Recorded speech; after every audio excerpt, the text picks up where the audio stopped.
우리는 지난 주일 에바브로디도의 영성에 관한 말씀을 들었습니다. 에바브로디도는 자기의 목숨을 돌보지 않고 바울을 섬겼습니다. 오늘 참 우리 김주영 집사님이 기도를 정말 이 예배에 맞는 기도를 했습니다. 지난 주일 하나님께서 선포한 말씀을 우리가 한 주일 동안 어떻게 우리의 마음을 통념하고 살아갔는가. 그래서 오늘 이 시간의 예배도 우리의 모든 것을 내려놓고 하나님께 드리는 거룩한 산지사의 예배가 되어야 하는 것입니다. 저는 참 오늘 모처럼 피아노 반주 없이 한번 예배를 드리는 것도 대단히 큰 은혜입니다. 우리가 언제부터 화려한 악기 속에 예배를 드렸습니까? 때로는 우리의 몸이 거룩한 산채문이 되어야 됩니다. 하나님, 오늘은 우리 몸으로 주님께 예배 드립니다. 우리 교회에 그 은혜를 하나님께서 주신 것입니다. 성령 안에 우리가 하나 있으면 어떠한 상황과 환경 속에서도 오늘 바울이 우리에게 말한 것처럼 주 안에서 기뻐할 수 있는 것입니다. 바울은 디모데와 에도디모의 파송을 언급하면서 새로운 주제의 말씀을 오늘 우리에게 전하고 있습니다. 당시 교회를 더럽히고 어지럽게 하고 예배를 방해하는 세력들입니다. 특별히 율법주의적 그리스도를 향한 경고의 말씀이기도 합니다. 저는 오늘 설교 제목을 고민하면서 3절에 나오는 우리가 곧 할례파라라는 제목으로 말씀을 전하고자 합니다. 본문을 읽으신 분은 아시겠지만 우리가 곧 할례파라라는 이 말씀은 사도 바울이 반합법적인 표현으로 쓰고 있는 것입니다. 다시 말해서 너희들은 가짜야, 우리가 바로 진짜 할례파야 라고 전하고 있는 것입니다. 할례란 말이 성경에 처음 등장한 것은 창세기 17장입니다. 아브라함의 나이 99세가 되었을 때 하나님께서 아브라함에게 나타나셔서 너와 너의 집에 안에 있는 모든 남자들이 할례를 받으라 라고 명령하신 것입니다. 창세기 17장 10절에서 11절까지 나온 말씀을 한번 제가 봉독하도록 하겠습니다. 너희 중 남자는 다 할례를 받으라. 이것이 나와 너희와 너희 후손 사이에 지킬 내 언약이니라. 너희는 포피를 베어라. 이것이 나와 너희 사이의 언약의 표징이니라. 하나님께서 할례의 의미에 대해서 말씀하고 있습니다. 아브라함에게 할례를 명령하시면서 너와 나와 너희 사이의 언약의 표징이라는 것입니다. 언약의 징표라는 것입니다. 약속의 징표라는 것입니다. 그것이 무슨 뜻입니까? 하나님의 택한 백성이고 이제 이 말씀대로 너희를 이끌어가겠다라는 언약의 징표로 할례를 명령하신 것입니다. 그런데 유대인들은 이 할례를 구원의 징표로 생각했습니다. 할례 받으면 구원받은 백성이라고 하나님의 말씀을 오해하고 잘못 해석했던 것입니다. 그래서 유대인들 중에서 그리스도교로 개종한 유대 율법주의자들은 복음을 영접하더라도 너희가 반드시 할례를 받아야 한다고 강요를 했던 것입니다. 다시 말해서 복음에 불순물을 첨가하기 시작합니다. 복음을 각색하기 시작했다는 것입니다. 오늘날로 말하면 그런 것입니다. 그들은 하나님의 말씀을 전통과 관습으로 잘못 해석하면서 그것을 강요했던 것입니다. 이런 율법주의적 종교 지도자들이 있었고 그것이 마치 신앙의 본질인 양 착각하는 그리스도인들이 있었다라는 말씀입니다. 유대 율법주의자들은 그래서 할례를 받지 않는 그리스도인들을 공격했습니다. 그래서 여러분들 사도행전을 읽어보면 디모데는 굳이 할례를 받지 않아도 됐습니다. 그러나 그들이 말을 만들고 공격하고 그러기 때문에 바울은 디모데를 할례를 받게 했던 것입니다. 얼마나 교회 안에 안타까운 일입니까? 바울은 교회 안에 날로 순수 복음을 위협하고 있는 그들을 향해서 그들을 상가하라, 3번이나 상가하라고 말합니다. 그러면서 진짜 할례파가 누구인가, 어떤 사람인가를 우리에게 전해주고 있는 것입니다. 다시 말해서 겉모양의 예피만 쓰고 있는 그리스도인이 아니라 진짜 마음의 할례를 받는 그리스도인이 어떤 그리스도인가를 말씀하고 있는 것입니다. 오늘 1절 말씀을 우리가 함께 봉독해 보도록 하겠습니다. 같이 읽겠습니다. 끝으로 나의 형제들아, 주 안에서 기뻐하라. 너희에게 같은 말을 쓰는 것이 내게는 수고로움이었고 너희에게 안전하니라. 끝으로라는 말은 마치 편지의 결론처럼 느껴집니다. 그러나 결론이 아닙니다. 이 로이폰이라는 헬라어는 더욱이 이제부터 너희에게 정말 중요한 이야기를 전하겠다라는 뜻입니다. 주제를 환기한 편으로 로이폰이라는 단어를 쓰고 있습니다. 그러면서 바울은 나의 형제들아 라고 부르고 있습니다. 여러분들 중에서 바울 서신을 조금이라도 깊이 읽어본 사람들이라면 이 바울의 독특한 문체를 알 겁니다. 바울은 중간중간에 형제들아, 헬라어로 말하면 아델포스, 너희는 그리스도의 자궁에서 태어난 너희와 나는 한 형제이다 라는 뜻입니다. 다시 말해서 당신과 여러분과 나 안에는 그리스도의 피가 흐르고 있다는 것입니다. 그리스도의 피는 무엇입니까? 우리 안에 그리스도의 영, 그리스도의 피는 무엇입니까? 예수 그리스도가 나보다 남을 위해 사셨듯이 나보다 남을 낫게 여기며 사는 것입니다. 그리스도인은 희생과 헌신의 십자가를 통해서 이 땅에 하나님의 나라를 세우는 자들입니다. 그 점을 깨우치기 위해서 바울은 편지 중간중간에 형제들아, 아델포스 라고 부르고 있는 것입니다. 너희들 잊지 말라, 망각하지 말라. 너희 안에 그리스도의 피가 흐르고 있음을 망각하지 말라라는 것입니다. 그러면서 이 말을 하면서 주 안에서 기뻐하라라고 명령합니다. 그런데 여러분, 성경을 우리가 의문을 갖고 바라본다면 왜 바울이 그냥 기뻐하라 하지 않고 주 안에서 기뻐하라라고 말씀하고 있을까요? 지금 바울은 어디에 있습니까? 캄캄한 로마의 지하 감옥에 있습니다. 옥중에 있습니다. 바울의 상황과 환경을 보면 도저히 기뻐할 수 없습니다. 그러나 바울은 주 안에서, 그리스도 안에서 기뻐할 수 있었습니다. 바울은 자신의 환경과 상황에 개의치 않고 기뻐하고 감사할 수 있었습니다. 그리스도 안에 있음으로써 기쁨과 평안을 누릴 수 있었습니다. 바울은 그러한 하늘로부터 누리는 그 기쁨을 필리포 교인들에게, 이 말씀을 듣고 있는 우리에게 주 안에서 기뻐하라라고 명령하고 있는 것입니다. 그런데 이 명령이 현재형입니다. 그것은 무슨 뜻입니까? 항상 주 안에서 기뻐하라라는 것입니다. 저는 이 말씀을 묵상해 봤습니다. 그러면서 세상이 주는 기쁨과 주 안에서의 기쁨을 한번 비교하면서 생각해 봤습니다. 세상이 주는 기쁨은 상황과 환경에 좌우됩니다. 기분이 좋다가도 상황이 바뀌면 우울해지고 불안해지고 불평이 나오고 돌변하기 시작합니다.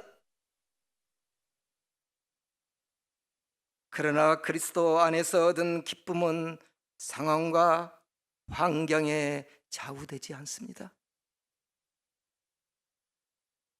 세상은 눈으로 보면 절망적이고 소망이 없는 것처럼 보이지만 그리스도 안에 있으면, 그리스도를 생각하면 기뻐할 수밖에 없습니다. 주님이 어떻게 사셨는데, 그리스도인이라는 것은 어떤 사람입니까? 내 가족의 울타리를 벗어나서 내 이웃과 공동체의 아비와 어미가 되는 것이 그리스도입니다.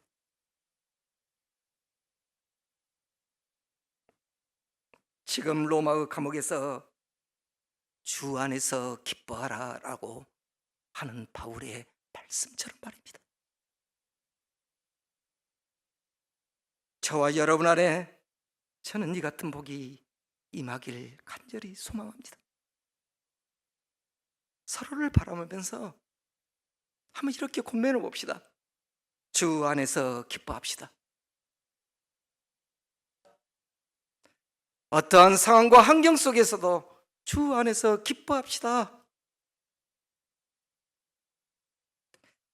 1절을 계속해서 보면 바울은 이렇게 말합니다.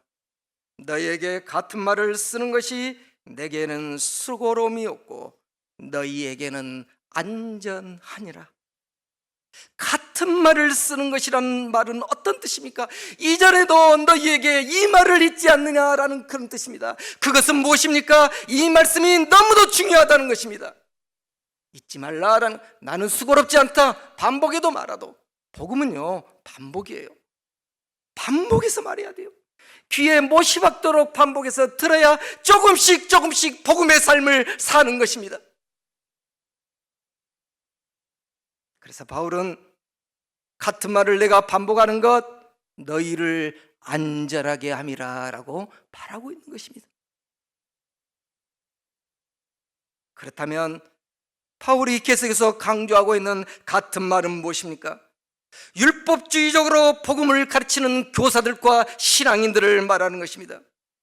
이 유대 율법주의자들은 복음을 받아들이면서 동시에 육체적 행위와 의식을 대단히 중요했습니다. 다시 말해서 그들은 각색된 복음을 전하고 믿었습니다. 주님은 복음 안에서 우리를 자유롭게 했는데 다시 옛 습관인 무거운 율법의 복음이 되게 했던 것입니다. 그래서 그들에게 바울은 지금 강경하게 대응하고 있습니다. 그 말씀이 2절 말씀입니다. 2절 말씀을 우리가 함께 다 같이 한번 읽어봅시다. 시작. 개들을 상가고 행악하는 자를 상가고 몸을 상해하는 일을 상가라. 상가라, 상가라, 상가라. 3번이나 강력하게 말하고 있는 것입니다. 심한 욕을 하고 있는 것입니다. 뭐라고요? 개라고요, 개.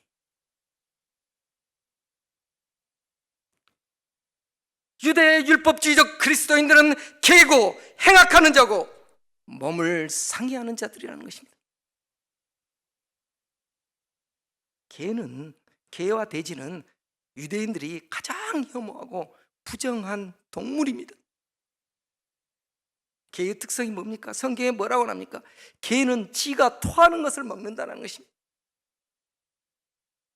그래서 잠언서 26장 11절에 보면 이렇게 나옵니다.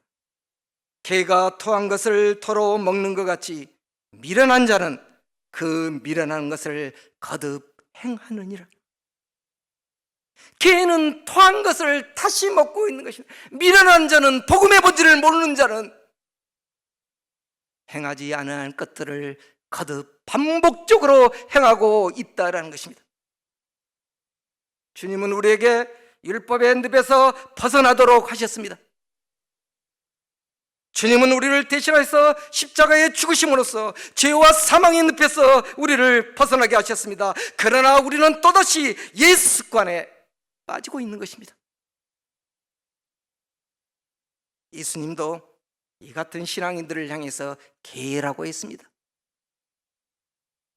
마태복음 7장 6절 말씀입니다. 한번 우리가 읽어보도록 하겠습니다. 자막이 뜨죠? 같이 읽겠습니다. 시작.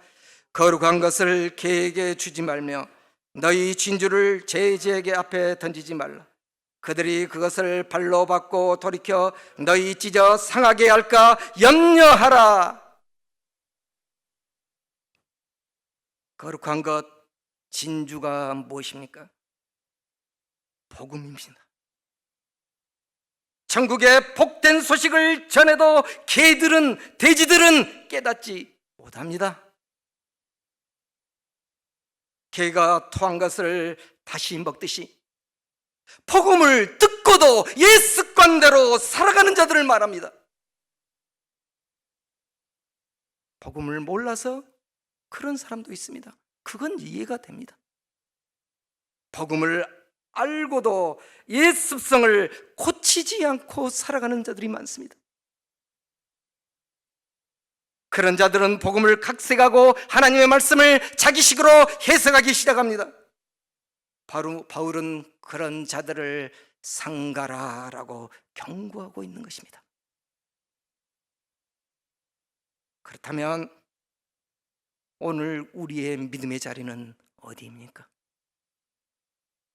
오늘 이 하나님의 말씀 앞에서 우리의 믿음의 자리를 돌아보아야 합니다. 아직도 토한 것을 먹으면서 신앙생활을 하고 있는가? 우리는 깊이 우리의 믿음의 자리를 성찰해야 합니다. 두 번째로 경고합니다. 행악하는 자들을 상가라. 이 행악하는 자라는 말은 외식하는 신앙인을 말합니다. 겉과 속이 다른 완전한 다른 신앙인을 말합니다. 같은 거룩한 척하면서 마음에는 위선과 거짓이 가득한 자들을 말합니다. 교회에 봉사는 하지만 그 봉사가 자신을 나타내고 높이고자 하는 외식으로 가득한 행위들을 말합니다. 세 번째로 몸을 상해하는 일, 이걸 상가라라고 말합니다. 이 말씀은 오늘 좀 어렵고 중요한 말씀입니다.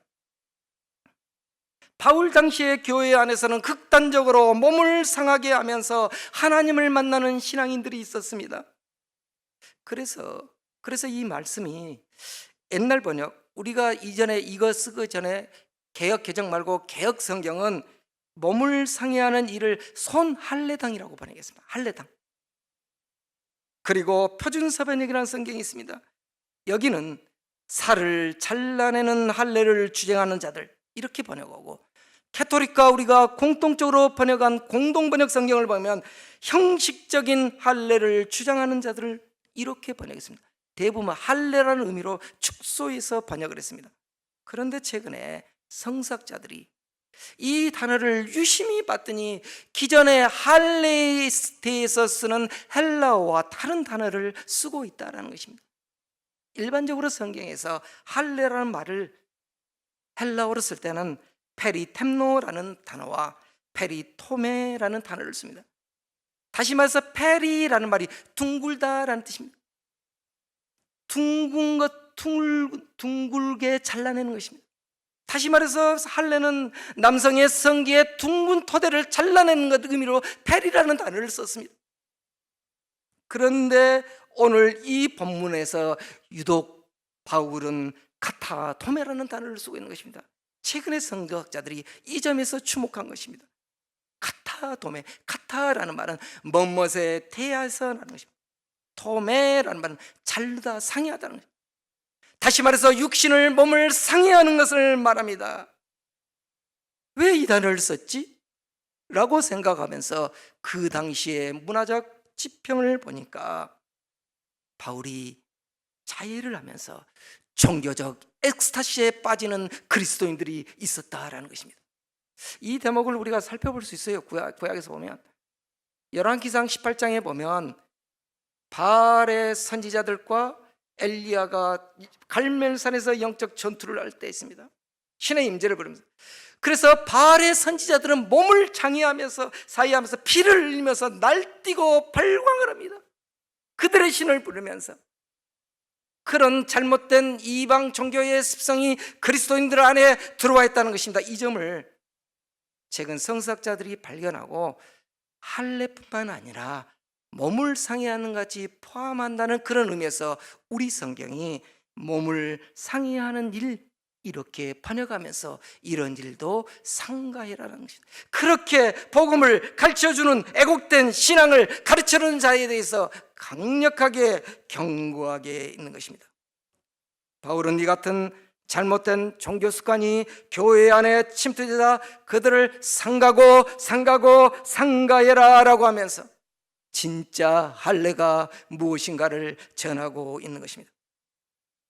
자, 3절 말씀, 이 3절 말씀이 오늘 설교의 핵심이기도 합니다. 3절 말씀을 함께 봉독해 보도록 하겠습니다. 시작. 하나님의 성령으로 봉사하며 그리스도 예수로 자랑하고 육체를 신뢰하지 아니하는 우리가 곧 할례파다. 저는 저와 여러분이 이 말씀을 자주 반복해서 읽고 깊이 묵상하길 권합니다. 바울은 진짜 할례파의 특성을 3가지로 설명하고 있습니다. 첫 번째, 밑줄을 한번 끄서 보십시오. 하나님의 성령으로 봉사하며, 이 말씀에 밑줄을 끄십시오. 하나님의 성령으로 봉사하며, 이 말씀은 무슨 뜻입니까? 우리가 무슨 일을 하거나 봉사할 때 하나님의 성령으로 해야 한다는 것입니다. 내 의지와 혈기로 하는 것이 아니라 하나님이 내게 주신 능력과 하나님이 주신 거룩한 영으로 해야 하는 것입니다. 교회 안에서 성령으로 하지 않는 봉사는 봉사가 아닙니다. 겉모양은 봉사지만 자신을 나타내고 자신을 높이는 봉사입니다. 그 같은 봉사를 통해서는 절대로 하나님의 영광이 될 수 없습니다. 그 사람은 하나님이 아니라 봉사하는 데가 영광의 자리에 있는 것입니다. 그래서 성경은 너희는 마음에 할례를 받으라 라고 말씀하고 있는 것입니다. 여러분, 할례를 깊이 한번 생각해 봅시다. 왜 하나님께서 할례를 받으라고 했는가를 묵상해 봅시다.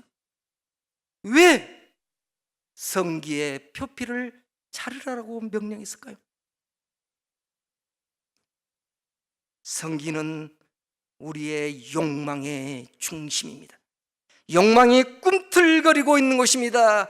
그 욕망의 껍질을 벗기고 그곳에 하나님의 말씀을 새기라는 것입니다. 주님을 알기 전에는 내 욕망이 끄는 대로, 내 욕심이 꿈틀거리는 대로 살았다면 이제는 말씀으로 욕망의 껍질을 벗기고 욕망의 중심에 말씀으로 동여매고 사는 것이 하나님께서 우리에게 말씀하신 할례의 영적인 의미입니다. 그러나 유대율법주의자들은 이 할례의 영적 의미를 바로 깨닫지 못하고 할례가 그들의 외식하는 종교적 표피의 자랑이 됐던 것입니다. 그래서 할례는 받았지만 여전히 욕망이 끌린 대로 살아가고 있습니다. 다시 말해서 바울이 말한 것처럼 개가 토한 것을 먹었듯이 옛 습성대로 사는 종교인을 말합니다. 그래서 베드로 사도도 베드로전서 4장 11절에 이렇게 말씀합니다. 한번 이거 말씀 한번 띄워보시기 바랍니다. 한번 같이 읽겠습니다. 만일 누가 하나님의 말씀을 하는 것 같이 하고 누가 봉사하려면 하나님이 공급하시는 힘으로 하는 것 같이 하라. 이는 범사의 예수 그리스도로 말미암아 하나님이 영광을 받으시게 하려 합니다.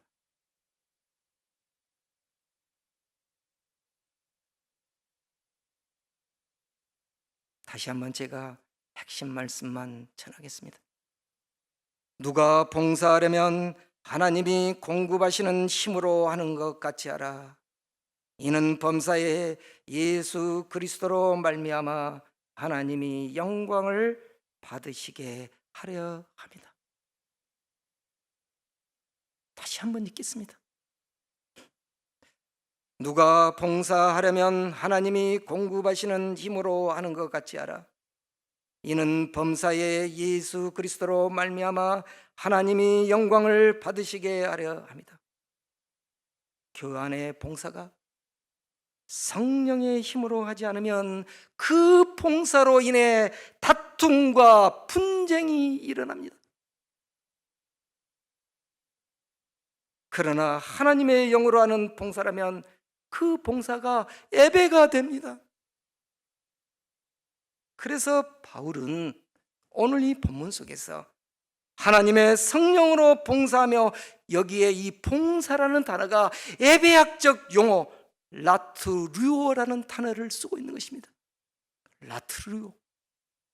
이 라트류오라는 헬라어는 공적인 예배에 쓰는 거룩한 단어입니다.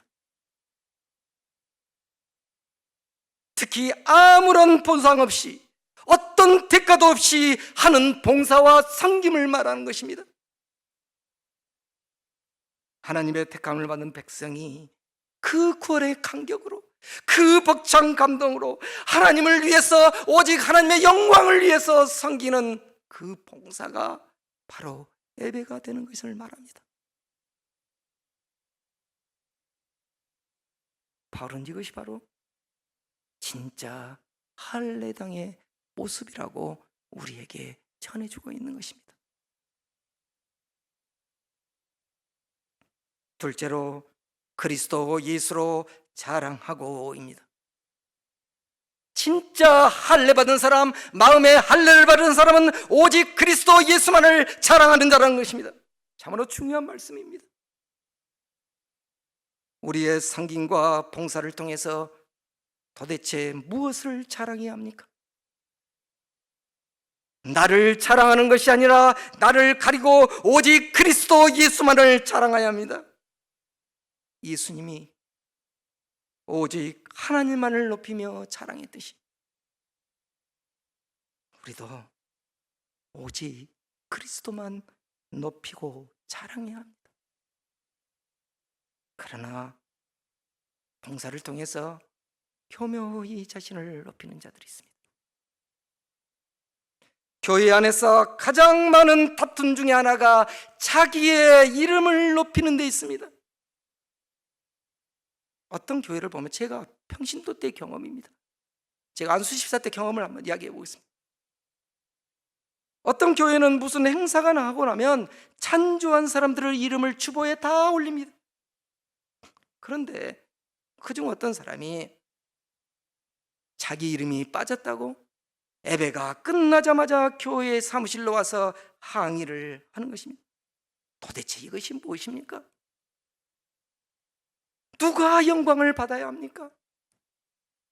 오히려 자기 이름이 가려지고 자기 이름이 나오지 않는 것을 감사해야 합니다.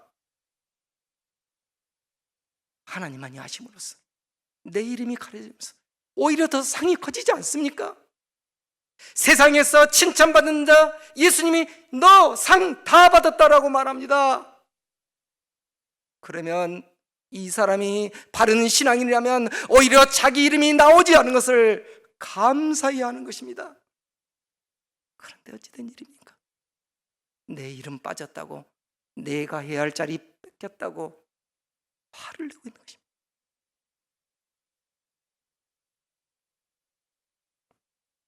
세 번째로 육체를 신뢰하지 않는 일을 말하고 있습니다. 육체를 신뢰하지 아니한다. 여기서 육체는 무슨 의미입니까?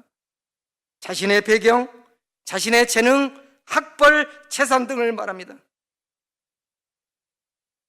유대인들은 혈통이 주는 특권의식이 있었습니다. 하나님의 언약 백성이라는 지나친 특권의식이 배타적 민족주의를 낳게 했습니다. 제가 독일에서 공부할 때 아주 독특하게 까다롭게 하는 사람들이 있어요. 그러면 다 물어봐요. 저 유태인 아니냐고. 자기들끼리만 똥돌 무리치면서 까다로워. 그래서 히틀러가 유태인들을 학살할 때 많은 사람들이 거기에 동조했던 것입니다. 물론 그것이 우리가 예수 그리스도를 십자가에 달은 유태인들에 대한 형벌로 해석한 사람도 있기도 합니다만,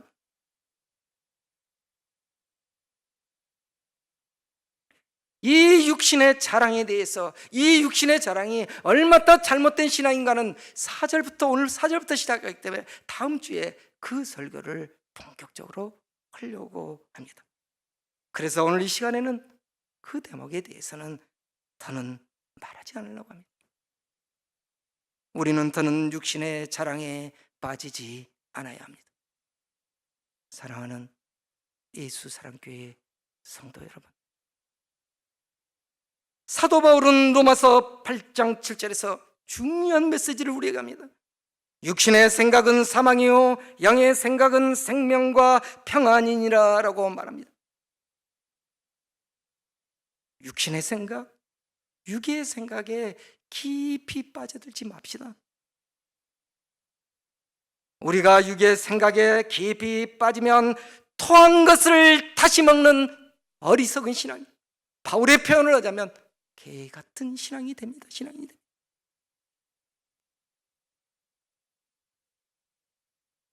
바울은 할례가 육신의 자랑이 된 종교인들을 향해서 우리가 곧 할례파라라고 그들을 향해서 책망하고 있습니다.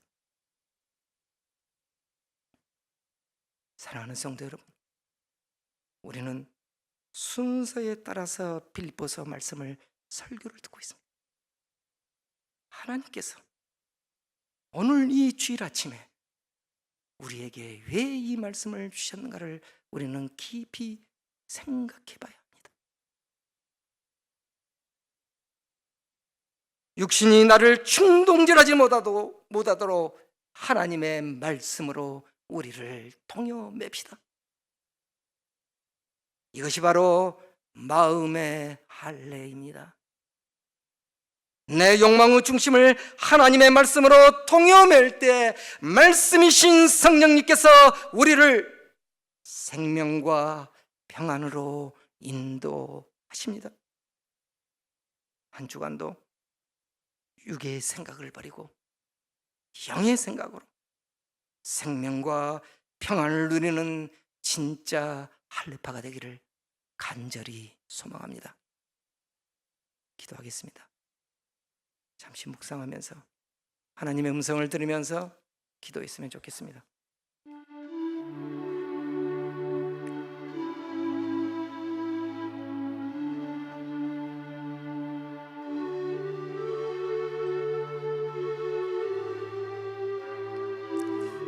우리의 마음을 주님께 올려드렸으면 좋겠습니다. 우리의 생각도 하나님 앞에 올려드렸으면 좋겠습니다. 하나님, 육신의 생각들을 제어할 수 있도록, 육신의 생각을 말씀으로 동행할 수 있도록 우리가 간절히 기도했으면 좋겠습니다. 하나님 아버지, 주여 우리를 불쌍히 여겨주시옵소서. 하나님 아버지, 하나님 아버지, 주님, 토한 것을 먹어 삼키는 어리석은 신앙이 되지 않게 하여 주시옵소서. 하나님 아버지, 우리의 잘못된 옛 습관대로 살아가지 않게 하여 주시옵소서. 복음 안에서 누리고 마음의 할례를 받고 매일 말씀으로 가슴을 통여매고 살아가는 그리스도인 되게 하여 주시옵소서. 하나님 아버지, 우리를 불쌍히 여겨 주시옵소서. 하나님의 성령으로, 하나님의 영으로 우리의 상김과 봉사가 거룩한 예배가 되게 하여 주시옵소서. 나는 없어지고 하나님만이 나타나게 하여 주시고, 내가 낮아지면 낮아질수록 하나님이 더 크게 보이심을 알게 하여 주시옵소서. 하나님, 우리의 믿음 없음을 불쌍히 여겨주시고 우리의 연약함을 불쌍히 여겨주시옵소서. 하나님 아버지, 아버지,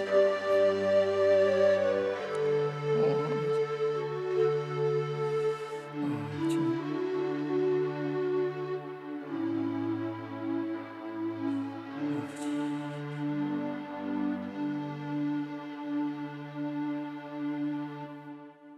거룩하신 하나님 아버지, 오늘도 주신 말씀을 아멘으로 받아들입니다. 하나님께서는 우리에게 빌립보서 말씀을 매주일 한 절도 빠뜨리지 않고 순서대로 보게 하셨습니다. 오늘도 빌립보 교회를 향한 말씀이 우리 교회를 향해 주신 하나님의 말씀이심을 믿습니다. 육신의 생각은 거부하고 거절하지만 영의 생각으로 하나님의 말씀을 받아들이게 하여 주시옵소서. 그래서 영의 생각은 생명이요 평안임을 알고 주 안에서 기뻐하는 참된 그리스도인들 하나님 다 되게 하여 주시옵소서. 예수 그리스도의 이름으로 기도 올립니다. 아멘.